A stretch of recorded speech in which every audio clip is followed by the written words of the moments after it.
Welcome into another edition of Bama Central 3 and Out with Tony Sukalis and Joey Blackwell. I'm Katie Wyndham. Guys, yesterday, Alabama football received its second quarterback commitment in the class of 2023, but not only is he a top football prospect, he's also a big baseball prospect. But Tony, just talk about what this commitment means for Alabama and how big it is to get this second quarterback in the 2023 class.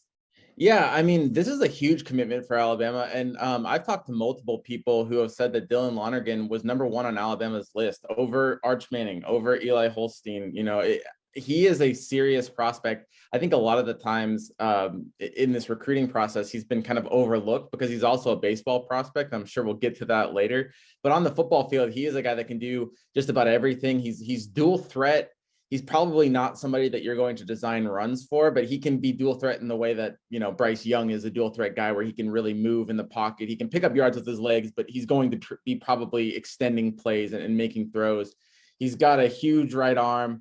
He's a multi-year starter in high school. He's playing for a big Georgia high school in Brookwood. So he's got everything you'd want. And I think if he had been to a few more of these camps, these Elite 11 camps, and participated alongside some of these great prospects, I think that you'd be seeing him probably climb in the rankings. Now, I think he's ranked number 9 in 24/7's, top 10 of quarterbacks. So it's not like he's already a top 10 quarterback, but I think he might even be higher up in that list if people had the opportunity to see him a little bit more. Yeah, and like Katie said, he's also affluent when it comes to baseball as well, receiving a grade of 10 from Perfect Game, which you can't do much better than that. Is a solid pitcher, throws a net 91 mile per hour fastball, and he still has a season left. This kid was a junior and is throwing 91, so obviously he still has room to grow there. Pitching has been an issue with Alabama baseball over the past several seasons since Bohannon took over.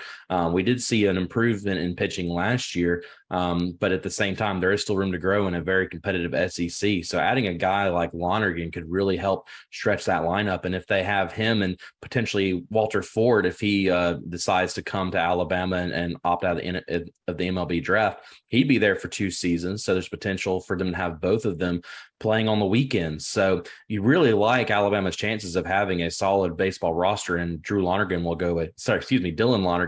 go a very long way in improving that and really fleshing that rotation out for Alabama.